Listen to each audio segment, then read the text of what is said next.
BNP সরকারের ১৮০ দিনে ব্যর্থতার চিত্র তুলে ধরতে দলীয় প্রতিক্রিয়া জানাতে সংবাদ সম্মেলনে কথা বলছেন দলের আহ্বায়ক ও বিরোধী দলীয় চিফ হুইপ নাহিদ ইসলাম। সরাসরি যাব সেখানে।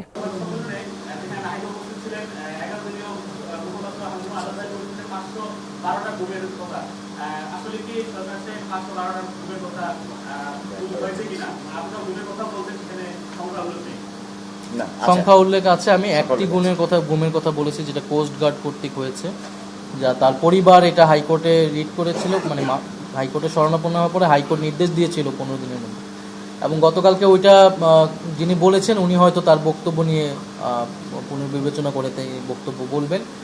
আমরা তো আজকে স্পষ্টভাবে এটা বলেছি। আর সফলতা দেখেন, এটা সফলতা আর ব্যর্থতার বিষয় আমরা কিন্তু যা প্রতিশ্রুতি দিয়েছে সরকার, সেটা আমরা সেই প্রতিশ্রুতিগুলো কোথায় ভঙ্গ করেছে এটা আমরা দেখেছি। বিরোধী দল হিসেবে এটাই আমাদের দায়িত্ব।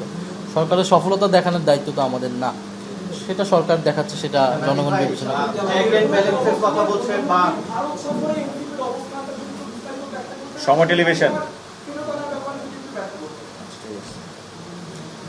আমরা তো ভারত সফর নিয়ে এটা বলেছি। 5ই আগস্ট যে প্রেস ব্রিফিংটি হয়েছে দিল্লিতে, এই প্রেস ব্রিফিং এটা আমরা মনে করি না এটা কেবল আওয়ামী লীগের প্রেস ব্রিফিং। এটা আসলে দিল্লির ভাষ্য।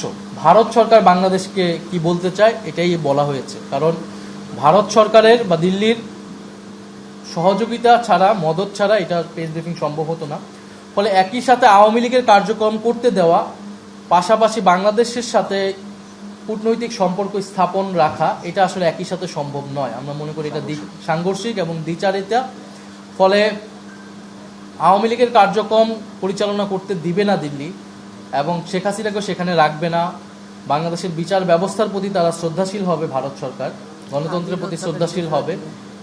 এই নিশ্চয়তা পেলেই ওসমান হাদির খুনিদেরকে ফেরত দেওয়া হবে, এবং আমাদের যে বিগত 15 বছরে ভারত বাংলাদেশ যে সম্পর্ক, সেই সম্পর্ক নতুনভাবে পুনর্মূল্যায়ন করে নতুন সম্পর্ক স্থাপন করতে হবে। এবছর গঙ্গা চুক্তি শেষ হচ্ছে, আমরা যাতে আমাদের পানির ন্যায্য হিস্সা পাই, কুশিন যাতে সীমান্তে না হয়, সীমান্ত হত্যা যাতে বন্ধ হয়, ইত্যাদির ভিত্তিতে ভারতের সাথে নতুন করে সম্পর্ক স্থাপন সম্ভব।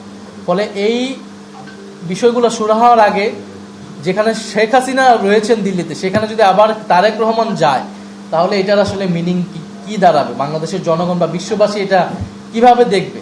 ফলে আমরা মনে করি এটা শুধু তারেক রহমান হিসেবে না, বাংলাদেশের জন্য এটা একটা অবমাননাকর ঘটনা হবে, এবং বাংলাদেশ যে স্বাধীনভাবে পররাষ্ট্রনীতি বা সার্বভৌমত্বর জায়গায় স্বাধীনভাবে মাথা উঁচু করে দাঁড়াতে পারছে না, এটাই মেসেজ যাবে।